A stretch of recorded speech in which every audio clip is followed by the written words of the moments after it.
Simplified solution systems.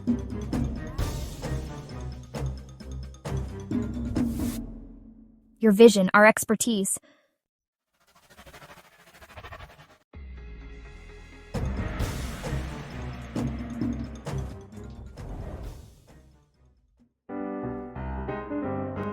Imagine a world where disaster strikes, but no federal help arrives.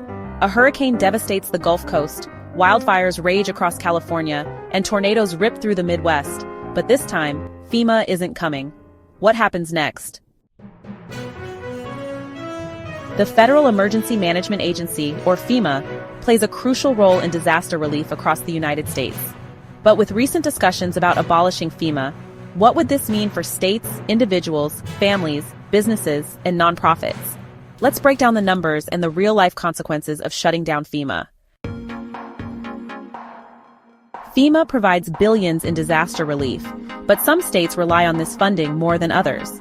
According to FEMA data, the top recipients of federal disaster aid in recent years include Texas, frequent hurricanes, flooding, tornadoes; California wildfires and earthquakes; Florida hurricanes and flooding; Louisiana hurricanes and storm surges; New York and New Jersey hurricanes and winter storms.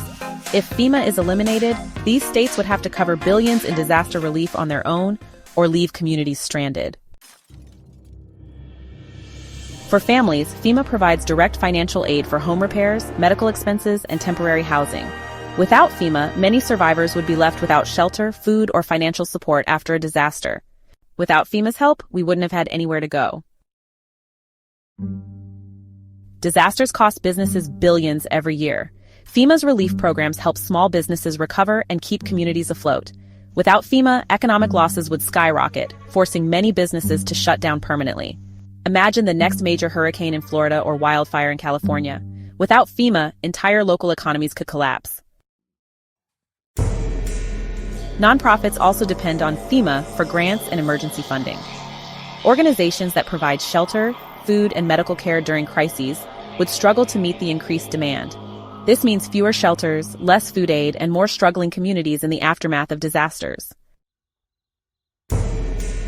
Some argue that states should handle disaster relief independently, but most states don't have the budgets or infrastructure to replace FEMA's role. Experts warn that without FEMA, disaster response could be slower, less effective, and more expensive. And let's be real, when a Category 5 hurricane is barreling toward the U.S., states don't have the luxury of debating funding sources. While FEMA isn't perfect, shutting it down could create a crisis for states, cities, and everyday people. The question isn't just about cost, it's about what happens when the next disaster strikes. What do you think? Should FEMA be abolished, or does the U.S. need a stronger federal disaster response system? Let's talk in the comments.